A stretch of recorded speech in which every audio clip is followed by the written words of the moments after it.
Hari Pahlawan selalu diperingati pada tanggal 10 November setiap tahunnya. Dilansir dari laman Kementerian Sosial Kemensos, penetapan tanggal 10 November sebagai Hari Pahlawan berkaitan dengan pertempuran yang pecah di Surabaya pada tanggal 10 November tahun 1945. Pertempuran di Surabaya menjadi salah satu perang terbesar dan tersulit yang pernah dihadapi para pejuang Indonesia. Ketika itu, Indonesia melawan Inggris. Bahkan, pertempuran ini menjadi pertempuran pertama Indonesia melawan pasukan asing setelah merdeka pada tanggal 17 Agustus tahun 1945. Untuk mendukung semangat pejuang para pahlawan Indonesia dalam pertempuran tanggal 10 November tahun 1945, Soekarno Presiden pada masa itu, menetapkan tanggal 10 November sebagai Hari Pahlawan. Penetapan tanggal 10 November sebagai Hari Pahlawan tercantum dalam Kepres nomor 316 tahun 1959 tanggal 16 Desember tahun 1959. Sejak saat itulah, Hari Pahlawan diperingati setiap tanggal 10 November. Selain itu, kota Surabaya kemudian dikenang sebagai Kota Pahlawan. Pertempuran Surabaya itu bermula ketika pasukan sekutu yang diboncengi Allied Forces Netherlands East Indies (NICA) pada tanggal 25 Oktober tahun 1945 dengan niat untuk mempersiapkan tawanan dan senjata Jepang. Namun, NICA, yang dipimpin oleh Brigadir Jenderal Albertin Walter Sadder Malabi justru masuk ke kota Surabaya dan menyerang pos pertahanan.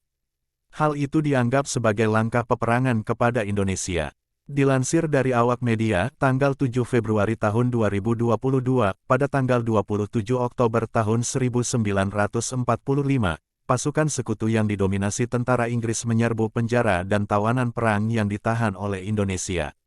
Mereka juga memerintahkan agar masyarakat Indonesia menyerahkan senjata mereka. Perintah itu secara terang-terangan ditolak oleh Indonesia. Hingga pada tanggal 28 Oktober tahun 1945, pasukan Indonesia yang dipimpin oleh Bung Tomo menyerang pos-pos pertahanan sekutu dan berhasil merebut kembali tempat-tempat penting yang tadinya dikuasai sekutu. Pada tanggal 29 Oktober tahun 1945, Indonesia dengan tentara Inggris wajib melakukan gencatan senjata. Alhasil keadaan menjadi berangsur mereda. Walau demikian, beberapa bentrokan antara rakyat dan tentara Inggris di Surabaya tetap terjadi. Puncaknya, bentrok itu menewaskan Brigadir Jenderal Malabi pimpinan tentara Inggris untuk Jawa Timur pada tanggal 30 Oktober tahun 1945. Pengganti Malabi, Wali Kota Jenderal Eric Chardin Robert Manser, mengeluarkan ultimatum tanggal 10 November tahun 1945 yang isinya memerintahkan pasukan Surabaya agar menggunakan dan melawan perlawanan. Sekutu mengancam akan menggempur Surabaya dari darat, laut, dan udara jika perintah itu diabaikan. Selain itu, semua pimpinan bangsa Indonesia dan para pemuda di Surabaya harus datang selambat-lambatnya pada tanggal 10 November tahun 1945, pukul 6 pagi di tempat yang telah ditentukan.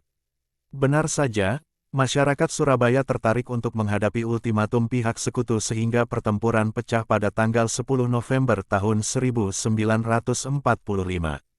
Saat itu, pasukan Indonesia melawan pasukan sekutu dengan menggunakan bambu runcing dan senjata lainnya.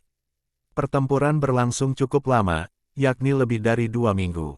Pertempuran baru berakhir pada tanggal 28 November tahun 1945.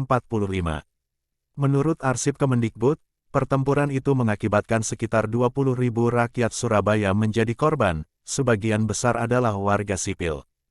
Selain itu, diperkirakan 150.000 orang terpaksa meninggalkan kota Surabaya dan tercatat sekitar 1.600 orang prajurit Inggris tewas, hilang, dan luka-luka. Tak hanya itu, banyak pejuang yang gugur. Namun, saat itu para pahlawan Indonesia dan masyarakat di Surabaya tidak pantang menyerah melawan pasukan Inggris. Beberapa pahlawan nasional yang juga memiliki andil dalam pertempuran tanggal 10 November tahun 1945 di Surabaya, di antaranya adalah Kiai Haji Hashim Asy'ari, Gubernur Suryo, Bung Tomo, dan Mustopo. Penetapan Hari Pahlawan tanggal 10 November menjadi bentuk penghargaan atas jasa dan pengorbanan para pahlawan dan pejuang.